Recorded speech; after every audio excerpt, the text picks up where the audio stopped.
What's up, everyone? Michael here with the news of the week. Today we're going to be talking about May 10th to May 16th, 2019. Did this last week. I liked what I did. I'm going to try to change up some of the structural stuff this week. We're going to be talking about, gaming news and stuff, but I'm going to be kind of shortening certain things up. I'm going to be trying to sort it a little bit differently. We're going to be talking about gaming news that's like, immediate, so like game sales and like free games, and then we're going to be talking about, stuff like security vulnerabilities today. And then we're going to try and not really necessarily taper off until the end, but we're going to be kind of going by topic. I've actually done some minor scripting here and there to talk about certain topics, so we'll see how it goes. Obviously, people were recommending to put timestamps in the description. Those will be there. I can't guarantee they'll be clickable links, but there will be a timestamp. So it'll be like, at 2:32, I talk about this or whatever. So if you want to hear a specific topic, go ahead and skip ahead. Anyways, let's go ahead and start off. Oh yeah, one news. This will also be integrated into my blog posts on my website, which I'm making weekly now, and I'm kind of integrating it with this and using it as part of my workflow for updating that. It won't be available the day this video releases because I'm working over it on the weekend, but just thought I should mention that. So if you don't want to watch it on YouTube, but you still want the links in the description and stuff like that, you can watch it on my website. Anyways, again, talking about Gwent. The Gwent Witcher card game is having a special sort of offer right now to where basically the Witcher Enhanced Edition, you can get it for free by signing up for their newsletter. So if you want the original Witcher game for free and you've never played it, or you just want it on GOG instead of whatever other platform you have it on, then check this out. So basically, if you don't actually care about Gwent, you can literally just say subscribe and claim after you log into GOG, and it'll give you the game into your library, and then you go to the email that it just sends you for the newsletter, and then just go to the bottom and hit unsubscribe. I mean, you don't have to worry about it. I mean, the original Witcher, I ended up playing it quite a long time ago. I've heard it hasn't aged particularly well, and I played it when it was fairly old already, and I was like, oh man, this is kind of an old game. But it's actually a lot more strategic than the newer Witcher game, Witcher 3 or whatever. And so it's actually a fairly interesting game, and I actually like it quite a bit, but it's also been a really long time since I played it. So I can't necessarily say whether I recommend it or not, but if you're a fan of the Witcher games, you've never played the original one, go check it out, because it's actually an interesting game, and it's still got the story, and of course, you got Geralt there being a badass. Another game that's free is Guacamelee is free on Humble Bundle for the next 2 days, so you end up checking that one out. My page won't load for the website. I don't know why that's happening, but okay. Anyway, I think it's the next 2 days. Yeah, Humble Bundle's just not loading for me anymore. Okay, maybe their site went down for me all of a sudden. I don't know. Aw, snap, something went wrong. Cool, okay. I can't actually look at the website while I'm talking about it. Anyways, I've never played Guacamelee, but it's free for the next 2 days, so go ahead and check out the Humble Bundle offer. Steep is also free on Uplay, which is the Ubisoft launcher, until the May of 21st, to 21st of May. So you can end up checking that one out. I have heard a lot of negative things about Steep. It has always online DRM. It has the whole DLC situation, and people were just saying it's not a very fun game to begin with. So I'm not sure whether people are really excited for this or not. It's been pretty lukewarm reception right now. People are like, it's free, but I don't really care, so I'm not even gonna bother. It might not be worth bothering to even go onto Uplay to end up redeeming a free game. But hey, it's free. If you want free games, go redeem it, because you never know. You might enjoy it. I don't know. I've never played it, so I can't really say. I guess it was free on PlayStation Plus, this article is saying, so I don't know. Maybe people already got it for free on other consoles and stuff. The Steam Store summer sale dates have been leaked. I won't talk about them specifically here because I don't have the article up at the moment, but that is coming. So wait for buying things on Steam until that sale's around, because there's going to be big sales happening for the summer sale. Woo! Another sale that is going on right now, however, is Humble Bundle is having their spring sale, which I should have mentioned last week, but I didn't. But there you go. They always have a sale going, so you can always check that out. But Epic Game Store is having a big sale right now to where all their games are basically a certain percentage off. There's actually some huge discounts. And interestingly, if you buy a game, or for every game that you buy that's $15 or above, you get $10 back. So if you buy a game that's $15, you'll only pay $5, and then that $10 still goes to the developer, which is, I think, is super, super awesome. So this is one of those things that Epic Games is doing that is very much a developer-focused deal. Now, for one, obviously, these games are on sale, so if you want cheap games, go check it out. And if there's anything that's been exclusive to the store or whatever, you can end up getting at least a $10 discount, even if the game itself is not on sale, which is super, super awesome. It looked like everything was on sale, and so I think you can get everything, including pre-orders. And so if you want to pre-purchase a game that's on the Epic Game Store that's coming up, you can end up actually doing that, and you'll still get the $10. And if you made a purchase recently on the Epic Game Store, they actually did this whole back buffer thing to where if you made a purchase within a certain window, I think it was like a few weeks or something, if you made a purchase within that window, you'll have the $10 added to your account. So go check it out if you've made a purchase recently for that stuff, or if you purchased a game on the Epic Game Store recently, because you might have $10 in your account, and you might be able to get a free game. And there's some awesome games that are just like $5, for example. There's a lot of indie titles on there that are just $5. So go check it out. It's actually a pretty good deal. So yeah, and I know a lot of people just like to hate on the Epic Game Store. I won't cover it too much, but quite frankly, I don't understand the hate for this. It's a sale. You're saving money. If you don't want to save money, I don't know what the hell is wrong with you. So there you go. Like the hate for the Epic Game Store. I talked about it last week. It's ridiculous. So I've seen people like making a bunch of like speculations and theories like, oh, now they're trying to bribe gamers. It's like, if sales are trying to bribe gamers, then why do we care? Because it's good for us, quite frankly. And using the Epic launcher isn't all that difficult, guys. You literally just download it and click on it as a library page. It starts up on the library page every time you open it if you set it to. And you just click on the game and it plays. Done. It's like literally everything else. It's not like Steam, to where whenever I load up Steam, it has to update, and then it has to check my friends list, and then it has to log into the store. Even if I'm not signed into friends, or even if I'm in offline mode, it tells me I'm in offline mode, and I have to launch it in offline mode, and then I have to wait for it to reboot, try to check for updates, and then it fails. You know what? I hate fucking Steam. Like, oh my god. Steam has so many things that are just wrong with it. Anyways, I said I wasn't going to talk about it, and I probably shouldn't. I'm just like going off on a tangent, and I'm about to freaking explode. Anyways, yeah, it's not that big of a deal. But yeah, big sale going on, so go check those out. Also, support the indie developers, because there's a lot of good games on there. Anyways, so immediate news, not related to gaming, but it is pretty relevant. Microsoft warns of wormable Windows bug could lead to another WannaCry. So basically, there is a wormable bug in Windows 7 and earlier that has been patched. It's been patched by this point, but this is actually relevant news because basically this is a pretty big exploit that could cause another WannaCry outbreak, which WannaCry was basically using a backdoor sort of system into Windows and then bricking the entire Windows installation and basically locking it behind an encryption. And there was a big issue with that. So yeah, basically, if you're on Windows 7 or earlier, update immediately. This includes server versions. So basically, if you're on Windows and you're not on Windows 10, obviously keep your Windows 10 updated. I'll talk about that in a second. But if you're on Windows 7 or anything like that from before, make sure you update immediately, because this is actually a pretty big deal. And if it starts getting exploited in the wild, you might see your computer randomly get bricked, because WannaCry was able to spread really, really quickly, even from lockdown computers. And it was pretty dang bad because it's a very easy to exploit issue within Windows that was exploited when that ended up happening. So yeah, do make sure to keep that up to date. And same thing with Windows 10 and your Mac OS and your Linux kernels, because a new bug was actually found in the Intel chipset that affects chips all the way from back in 2008. So 2008 onward ended up having an internal buffer error that could end up causing people to run arbitrary code, which is bad. So basically, it mostly ends up affecting, data management and data transfers. And so it's not really that big of a deal for us gamers and for most people using their computers. But for like things like servers and stuff like that, they're going to see a big performance hit. So if you're working corporate and you're looking at that sort of stuff, make sure to check your performances and check your levels and things. And this might end up pushing you, if you're already struggling with your performance and stuff, this might push you under that benchmark, which isn't good. So do keep ahead of that. And do make sure to end up, again, keeping up to date, because this stuff has already been patched. Just make sure everything is up to date, because you don't want this getting exploited on your computer, because again, this could end up exposing all of your personal information. They could steal your computer, they could lock it down, they could do a bunch of stuff. This is mostly relevant, like this leak specifically is mostly relevant towards targeted attacks, and the chances of us in the general public getting targeted is pretty unlikely. But it's still a big deal, and it's still something that you'll want to end up checking out, because again, just update. It's not that hard. And then going on and talking about Microsoft and Windows. Microsoft, the open source company, is how this article is titled.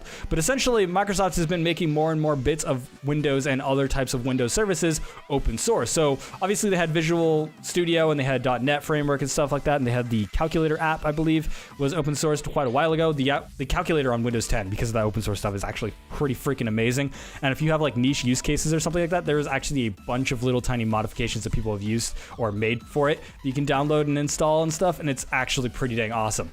So this is actually really good news, because while it's not gaming related, it shows a giant shift in Microsoft's architecture and the way that they're kind of working towards just becoming this big company and just kind of opening their wings to pretty much anything and everything.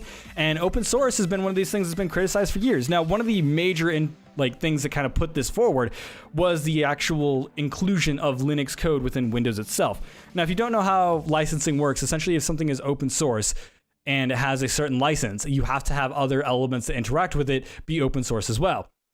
So Microsoft is just like, okay, cool. So their Linux kernel that they ended up including in Windows that could run Linux programs and Linux server applications was using a sort of emulator of sorts, their own kind of made up hacked version or whatever, and it worked pretty dang well. People actually liked it quite a bit, but it wasn't actually Linux. Now they're actually including Linux in Windows 10. And Microsoft saw that and they're like, okay, cool, we're gonna have to make all this other stuff open source. So now they just made a bunch of stuff open source. One of the things that people are really excited for is the actual Windows command prompt has been made open source. And also including I think the original Windows prompt was already open source, but the other version, what's it called? I always forget what it's called. It's like the special one. Hold on. There's got to be something. Oh, no, it doesn't say it in Windows 10. It said it in Windows 7. The new one that they ended up introducing that had all the commands, and it's basically command prompt with like a text editor. It's pretty dang cool. Yeah, so basically that went open source, which means that there's a lot of applications that people could use for software development when it comes down to that. And they can end up adding in more commands, more sort of features, more bug fixes, et cetera, just from the community, which is super, super cool. Now, whether Microsoft is going to be like taking in commits from the public is, I don't know. We don't know yet. Probably won't happen unless it's like a big deal. They'll probably end up making their own fix for this type of stuff. But the fact that the community can be like, oh, hey, I want these types of features, I'll just go ahead and compile my own. And since it's open source, you can end up just having your own commits and stuff like that, which is pretty interesting. I know gamers don't necessarily care, but it could end up leading into stuff that leads into gaming software. So it's a pretty big deal. Keeping up with the Microsoft theme, Microsoft and Sony team up to develop gaming content streaming services. Now, that headline is a little bit misleading because it's technically a strategic partnership, to where essentially they're saying that each other can use each other's resources, and so the research that they end up doing and the services that they provide can be used by the other companies. Now, for those that haven't followed the console wars or the tech company kind of rivalries, Sony and Microsoft has historically not really worked together very often. There's been some exceptions, like they worked together on the Azure stuff to begin with years and years ago. Or not the Azure, what was it called? The Zune. There we go. The Zune services. So basically, like, it's not like this never happened, but it can, actually lead to good stuff. And Microsoft is obviously using Blu-ray, which is developed by Sony, but it was also co-developed by another company. Anyways, not enough talking about that. This strategic partnership is essentially making it so that the resources for like the stuff from Microsoft and the stuff from Sony can be used by one another. Now, while this probably won't mean like a big collaborating event where they're both going to release the same streaming platform and be like combined or whatever, this isn't Sony and Microsoft kind of getting in bed with each other and just making children. This is more like, hey, we're going to like work together and we're going to share clothes and stuff. And so that was a weird analogy. So basically what they're going to be doing is they're going to be able to use the research and the stuff such as the image sensors from Sony and the online services that Sony has and the semiconductors that they've designed. Microsoft can use those. And then Sony can use like the Azure UI, the cloud technology, and the various other AI type of technologies that Microsoft has been working on.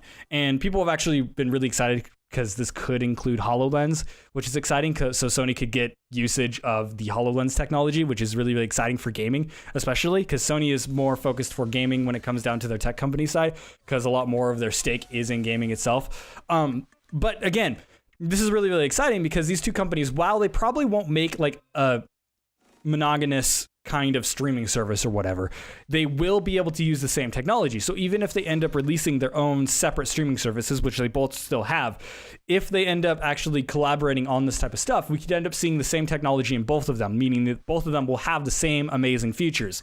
And of course, this also means a big thing for AI because AI is complicated, and I won't get into why, but the more people that are working on AI, the better, because the more people are actually able to work on said AI, quite frankly.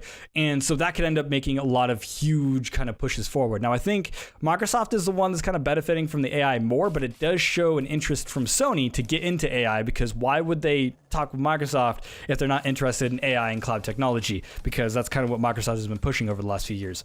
So while it won't mean immediately anything for gaming in the future, this is a big deal. And it actually shows like Windows and Microsoft kind of opening their wings and being like, hey, we just want to be a multi-platform platform, which doesn't make sense in the context of English, but it 100% makes sense in their strategy. Microsoft is just like, hey, we want to work with everyone now. We're not going to be like our own company. We're going to be the company for everyone. And they actually want to like make sure they're working with everyone. And they've actually been doing a lot of good pushes for that. I've talked about that in the past, so I won't cover it here, but yeah.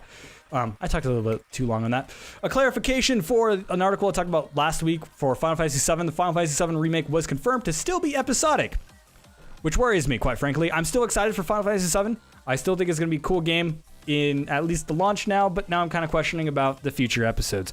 So Square Enix has basically said that yes, the Final Fantasy VII Remake is still going to be an episodic title. They're going to release it in 3 parts, supposedly, and each part is going to be like a separate section of the story. Now, we don't know whether that actually includes things that they said that they were retconning, such as the idea of having different mechanics for each different chapter and stuff like that, or if it's going to be like, you know, how long each of these sections are. But I don't know, this worries me because it seems like Square Enix is just trying to sell the game in pieces just to kind of mitigate the cost of developing this game, because Final Fantasy VII has been in development for a very long time. It's been switched studios, it's been switched directors, they've actually rebooted it a few times, and so it's been costing them a ton of money, and this kind of seems like Square Enix is trying to make some money on it before they finish the game. But that concerns me because if the first episode releases and it doesn't do well, they could just botch the other parts or just not even finish it, to be quite frank. And if knowing the online communities, if they change as much as I hope they do for the Final Fantasy VII Remake, I talked about it last week if you want to know more about that, then I don't know how the internet's going to react, because you change anything for anything that people have nostalgia for and they get up and bitsy, even though the original Final Fantasy VII isn't very good, quite frankly. I'll talk about that in a video someday, but the original Final Fantasy VII isn't that amazing. But like, it has a lot of issues, and I hope they end up fixing all those issues, but there was like a lot of story issues as well. But if you change that, then the internet's gonna freak. So while I hope the Final Fantasy VII changes for the better, the fact of an episodic change doesn't help very much. And I feel like it's already a complete experience. We know what's going on. We know the general arc. Even though they might change details, it's gonna be the same arc. So why are you splitting it up? It makes no sense to me, but I guess it's just a financial thing that they're doing, and hopefully it works out in the end. I'm skeptical though, so I probably will never play it until all the pieces are released, unless it's actually that incredible, which it probably won't be. I don't know. I'm also like overly excited for this game, and I'm not excited for like literally any other game, so I'll probably buy the first episode. Let's be honest. Anyways, Payday 2's publisher Starbreeze won't last another year unless funding can be found. Starbreeze has been in a financial hole at the moment, and they've actually been kind of digging themselves deeper and deeper, and they've been doing pretty much everything they can to try and stay afloat, including selling off and cutting contracts. So yeah, basically they're not in a good spot. Now, the article in the description talks a little bit more about all this type of stuff and actually has some quotes from them, but essentially the business isn't making profit. It's not making any money whatsoever, and it's losing money. And so it's kind of like falling into a state of just not being existing anymore. And if they end up falling down to bankruptcy, we're going to see all the studios under them kind of split off and all the contracts be dropped, which is scary for publishers especially, or not for publishers, but for developers especially. And so for this publisher, they've been kind of doing some questionable stuff in the past. They've had a lot of controversies and things, but they've actually been trying to fix themselves, and they've just not been doing a very good job at it, quite frankly. And they've been releasing a lot of games that have just been kind of shoddy and kind of rushed, such as Overkill's The Walking Dead. They ended up making restrictive timelines with it, and they're like, hey, we need to release it on this day, when it shouldn't have been released on that day. It released, people hated it, and then they ended up dropping Skybound Games, or Skybound Games ended up terminating its contract, I think. I think it was like Skybound Games actually left them. I talked about it in a video before, so my thoughts are out there for whenever I was thinking at the moment. But yeah, that was unfortunate, and more developers have actually been following that suit, and they actually just sold off one of their production companies as well. They ended up selling off Denuvo Interactive to Rockstar, which they ended up buying it for $8.5 million and then selling it to Rockstar for $7.9 million, which these are big numbers. Again, large companies, they're not making profits, they're losing money, so that's why the thing. But that doesn't mean their income isn't in the millions. But yeah, so basically, Denuvo Interactive has worked with Microsoft and Halo and Forza, and it's worked on several other types of big budget games such as Payday 2 as well, and they were one of the production companies. Now, this is bothersome because as they end up kind of cutting contracts and cutting publishing rights, such as the System Shock 3, or the System Shock, is it System Shock 3 or is it System Shock Remake? I think it's System Shock 3. And basically that ended up getting its, rights cut off. A game called 10 Crowns, it says in this article. I don't know what that is. But they ended up cutting off a bunch of those, publishing rights, and they're just like, yeah, you can have them back. And they began selling them off and everything. So this is worrisome because they're actually selling off one of their production companies, and that means that the companies and developers that are under Starbreeze already don't have access to that production company, which means their output is going to be even worse. Not a good sign. I think this Starbreeze may be on its last stretch, and I don't really care. Quite frankly, I don't really care about publishers all that much when it comes down to this type of stuff. I think that as a publisher, Starbreeze did a lot of shady stuff, and they kind of shot themselves in the foot several times, and I think they kind of deserved it in some senses, but they've also been trying to kind of fix it, but I don't know if they will. So I don't know what this is going to mean for Payday 2 because that was made by Starbreeze specifically as a developer. And so I don't know what that's going to mean for Payday 2 and that type of stuff, but it might get sold out to another company. They've already been doing outsourcing for it for quite a while, although the outsourcing might drop now that they don't have funding. So do keep an eye on that. Talking about Rockstar, or more specifically Take-Two, actually. Take-Two isn't worried about loot box laws because it doesn't make much money on them anyways. This was a quote from Strauss Zelnick. So basically, Strauss Zelnick has been talking about the loot boxes, saying that they basically don't make any money from loot boxes. It only accounts for a very, very small amount of money when it comes down to it. I think it was like a third of their microtransaction income, which is still a big amount, but it's like not nearly as much as stuff like their pay to win stuff. And essentially they're saying that we're not worried about the proposed bans on loot boxes because we just don't use them. We have used the mechanic in the past, so it is something we've seen, and we think it's just fine. That statement bothers me. There has been some noise around it, particularly internally. As we said, we think it's a perfectly reasonable mechanic, which it's not. However, it forms a very small part of our business. And essentially, they have been talking about loot boxes and the sort of randomized loot systems as not being their type of strategy for monetizing. And basically, stuff like GTA Online with their shark cards, pay-to-win mechanics, and sort of hampering progression to end up making people pay to actually play the game has been their sort of strategy, which is just as destructive. And I don't want to praise them for this, and I just kind of want to bring it up because it shows that they're going to include loot boxes, even if it's not profitable for them. They're saying that they don't care if loot boxes get removed because they're like, it's not that much money anyways, but they're still going to include it in the game. They're still going to ruin their product just because they can make an extra few bucks, which just pisses me off so much. I can't even describe how irritating that is. So yeah, basically, Take-Two doesn't care about loot boxes getting banned, but they're still gonna, introduce microtransactions that are gonna ruin their products because, hey, and they said that they don't have a problem with loot boxes. They think loot boxes are just fine, but they're not. Quite frankly, from anybody's standpoint, they're not fine. They're good for you, sure, because they make money, but they shouldn't, quite frankly. And I wish that everyone in gaming would just stop buying loot boxes, stop buying that garbage, stop buying pay to win, and they'll stop using them because, again, if they're not making money, I guess actually this article literally kind of contradicts that, because they're saying it doesn't make much money, which means that, wow, I'm literally having a realization during this video about this whole scenario. If they're not worried about loot boxes getting banned because they don't make much money, if people stop buying them, they may still end up ruining their games because people aren't buying them. But some people might. They might make like $5 off of it, but they're still going to ruin the games because, hey, it makes money. Oh my god, that is scary. AAA gaming is so screwed. That is so fucked up. Anyways, moving on to some less relevant stuff. Denuvo DRM cracks seem to be happening faster and faster. This is an article by PC Gamer. I mentioned that because this is kind of a general article talking about 2019 and the cracks from Denuvo.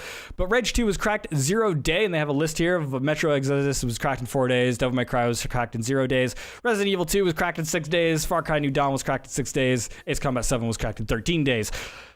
That's not a good look for, your DRM. Now, to be honest, the ones that are 6 days and 13 days, that is within that sales window. Technically, the role of DRM isn't necessarily to stop piracy 100%. People are going to pirate games regardless because people are going to steal products. That's just what's going to happen.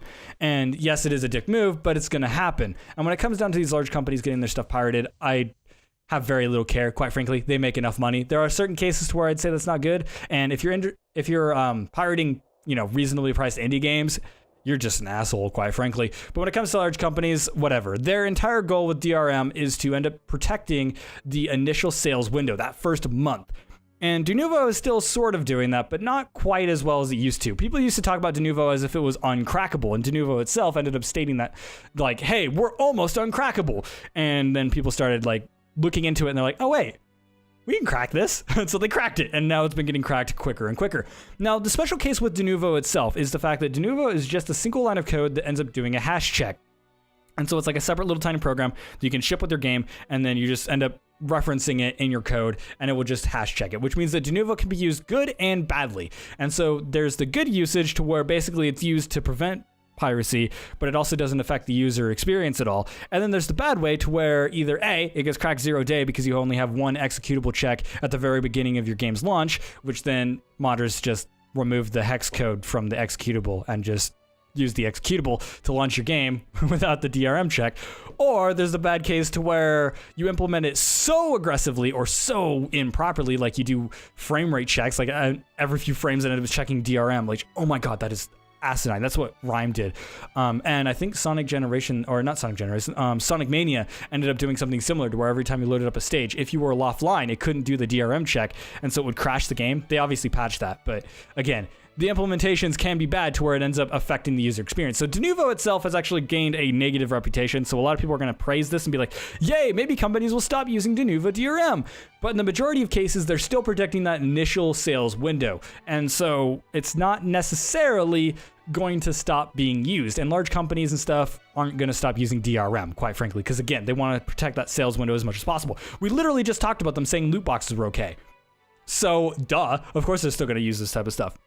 But it is getting cracked sooner and sooner, so I guess pirates can praise it, but quite frankly, don't pirate the game, because if you're pirating the game, you're still showing that company that you wanted the game, and therefore they're going to count it as a sale, and they're going to inflate those numbers out the wazoo. They're going to assume that every single pirate on Pirate Bay, I think still exists, every pirate on Pirate Bay is going to be pirating the game 20 times. And so if you're pirating the game, you're literally telling them that they made 20 sales without making money off of it, and then you're going to extenuate the issue. If you don't want them to produce games that have DRM, don't buy the games. That is literally the only option. And if you do that, then the more sales they end up losing, the less they'll end up doing that. But again, that's a needless protest because most people are going to buy it because, again, this DRM can be implemented properly and it won't affect the user experience anyways. I have very little problems with most DRM when it comes down to games, and most of them end up getting patched if there is a problem at launch, which unfortunately I check out a lot of games at launch, so I kind of get the butt of it. But there you go. So yeah, eventually I think that everyone needs to move to DRM free. So when I end up releasing my games, they're all going to be DRM free because I think that is the way that we should do it. We should make good products that people can play, and we just offer them an easy way to end up purchasing it, making it available on multiple storefronts, making it sure that it's, region priced, and make sure it's reasonable to obtain. And therefore, people will be willing to support a good developer, a good publisher, and just good faith in general. And we've seen this with services like Patreon and Kickstarter, et cetera, et cetera. So people are willing to pay for a good product. You just have to make it available for them and make sure that they don't hamper the experience, and don't make it so that pirates have the better experience, which Denuvo has had a record of doing so. So there you go. Another small article. I talked about Denuvo for way longer than I expected, so apologies for that. Fantastic Fetus is a Tamagotchi-style pregnancy simulator and a protest. Now, this is a fun little game. I'll have a link in the description to this article and the game itself on itch.io. It is free, and you can play it in the browser, so check it out. I think you can play it in the browser. I don't know. It said play now. Maybe it wasn't in the browser. But anyways, I downloaded it. It's a fun little Tamagotchi-style thing to where basically you take care of a pregnant woman through her pregnancy. But it's actually a protest against anti-abortion laws in Poland. And this is actually quite relevant because we've actually been having a lot of anti-abortion laws going out in the US as well, which has been affecting a lot of people like me and stuff, so that's a big deal because I'm pro-choice and all that type of stuff. Won't get into it. But this is actually really cool because I like seeing games used as a protest because they are such a powerful medium. And this game specifically kind of shows a woman going through her pregnancy, but having no agency in her life and having somebody else literally control every aspect. And that literally determines whether she lives or dies. If you don't take care of her properly, she dies like a Tamagotchi. And it's heart-wrenching. I actually think this is a really powerful little game, and it's made by a Polish woman, and she did a fantastic job on it. So I wanted to end up doing a little call out, and you should end up checking it out. If you have some time and you want to check out a really powerful game that is also a protest, check it out. And it actually has an interesting little tiny story with it, even though it's not technically a story. The story behind it and the story it leaves with you is really powerful. So go check that out. It's actually really, really cool. I might do a video on it eventually. We'll see. And then another kind of small article, we're going to end off with Epic Games. The Epic Games Store quietly opens shop in China. Now, this is interesting because the Chinese market is kind of hard to get into. Not because there isn't gamers in China, but because the government is so restrictive. So actually getting into China and actually having an official storefront and such is a little bit more complicated than it would be in most regions. And so this is actually a big deal for Epic Games because they basically said, there's a quote here, "We look at Epic Games Store as a global service and want to make it available to players in every region we can." Now, I'm sure the toxic barrage from Steam's forums are going to be like, oh my God, they're trying to, exploit Chinese gamers and everything because they're toxic wasteland. But, I don't know. This is actually pretty cool because now gamers in China can download things from the Epic Games Store, which I think is good. And this also means that there is actual competition in China for storefronts, because for people that haven't been following the Chinese market for video games, Tencent has a majority stakehold there. It is basically a monopoly, and they basically have kind of ties with the government to actually regulate games. Now, they're not part of the government, and they don't do spying or anything like that, at least not that we know of. And so that's not the case or anything. And they do get called out by the government quite a lot, and they have to change a lot of stuff. But yeah, basically Tencent has a monopoly over there, but the Epic Game Store is like, hey, we're over here too now. They can start making some pushes against Tencent and actually make things a little bit more competitive, which is good because there's no other storefronts that have really competed with that. But with how aggressive Epic Games has been being, this is a huge boon for China's, like, Chinese gamers. That's actually a huge thing. So yeah, that's actually pretty cool. And I guess it was low key. It just kind of launched out there in the middle of nowhere. They download it the same way anybody else does. They just go to the Chinese website to download it.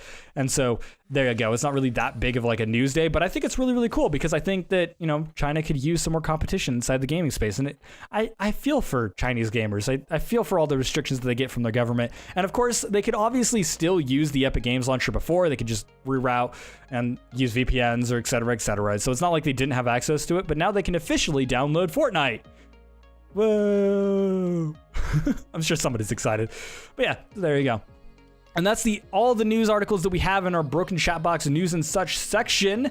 I will go ahead and talk about some quick stuff real quick for my personal stuff, because I do have some personal news this week. For one, I'm going to be uploading new blog posts to my website. I'm going to try and make that a weekly thing. I'm going to be working on it over the weekend every single week. At least that's the plan. And so they won't go up as soon as this video goes up, most likely, but it will go up afterwards on the weekend. And so if you want to end up viewing this type of stuff, but you want it in like a blog post form, check that out. I don't know if I'll do a lot of writing for it. I'll probably just link the video and be done with it. But I'll have other types of stuff talking about my other types of work and stuff like that. So that's going to be a thing I'm doing. I'm also integrating some new stuff into my website as well. I need to make a new Twitch icon and stuff. And I'm dropping DeviantArt as well. And I'm looking to, I think I'm going to use Dribble. And I'm also moving to Twitter for all of my kind of posting of like my sketches and things like that. So do follow me on Twitter if you're interested in my sketching and stuff. And related to sketching, I fixed my drawing pen the other day and I was so excited. So I don't know if I spoke about it publicly or anything. I think I mentioned it in a video at one point at the outro of one of them. I don't know if that video ever released though. Anyways, my drawing tablet pen ended up breaking a month and or like 2.5 months ago. And so I basically wasn't able to really do much sketching, because essentially what was wrong with it was every once in a while it would just stop working and I couldn't apply any pressure to actually do anything. So it was basically just like using a mouse, but with like slightly more precision. And so basically it just wasn't working at all. And so it would just like randomly short out and just stop, which made sketching incredibly irritating. So I've been doing some physical sketches and stuff like that. Eventually I'll scan them and upload them and stuff. But mostly I've just been not sketching, and I've been working on 3D modeling and stuff, and I ended up working on some pixel art. But when I was working on some pixel art, I'm like, man, I really wish I could like sketch and downscale and do some weird stuff with sketching, because I was using the mouse for everything, and I just wasn't really having all that much fun with it. And I was like, I wonder if I could fix that pen. And so I took the time to like open up the pen. I think I cracked the case. It might have already been cracked because it was already having issues. But I ended up opening it up, and it turns out that one of the buttons, the caps on the buttons, ended up kind of breaking off, and it was kind of getting loose, and so it was shorting out. And the spring that was to that button as well had kind of gone off center and kind of misplaced itself. So I just removed the spring, removed the cap, which took a little bit of work, and then put the pen back together, and it works perfect now. So that's awesome. I still can't apply too much pressure, because if I try to do like full pressure, I had to put it on 50% sensitivity, because if I put full pressure, the pen falls apart because it's cracked now. But for the most part, it works. So I have one less button, but I mostly only used one button anyways, and I have a keyboard in front of me when I draw. So why wouldn't I just use the entire keyboard for all that type of stuff? I don't know. But there you go. It means that I just can't like kick back and have two buttons or whatever. I'll just have one button instead. But I don't do that very often anyways. And so yeah, it's actually pretty good. So I'm going back to my like daily sketching schedule, and my blog posts that come out every week will end up having those sketches, like a preview of them and stuff like that as well. And I'm hoping that will make it so that I can finish some production stuff much, much quicker. And so I'm actually looking at getting a small prototype stuff for a pixel art game that I was working on a while back. I think I'm going to restart that and try to make a small prototype and release that just as like a proof of concept thing and see if people like it. And I might run that as like a open source game or something like that to try and just sort of try it out and see how that goes. Just to get something out there and actually show off some of my artwork and stuff. So that'll be coming in the few weeks. I think I'm going to put the rhythm game on hold. I'm talking with a few people about getting some songs and working for it. And so far I have 0 songs. Nobody's come through with anything. And I'm like, okay, cool. Like I'm almost done with the mechanical stuff and I need songs to put in the music game. So I might have to use some unofficial music and find some open source stuff to end up launching that with. So that's going to be delayed a little bit, but yeah. And that's the end of personal news. So again, thank you guys so much for watching.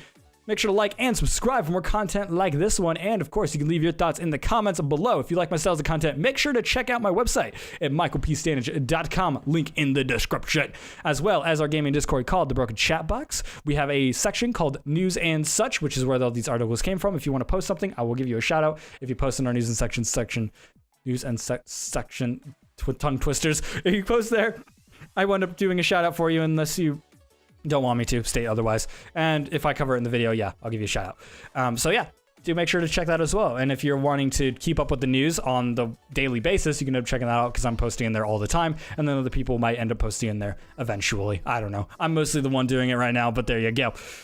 So yeah, and then obviously I was talking about sketching and stuff, so check out my Twitter and stuff like that. So yeah, anyways, thank you guys so much for watching, and I'll see you guys in the next video.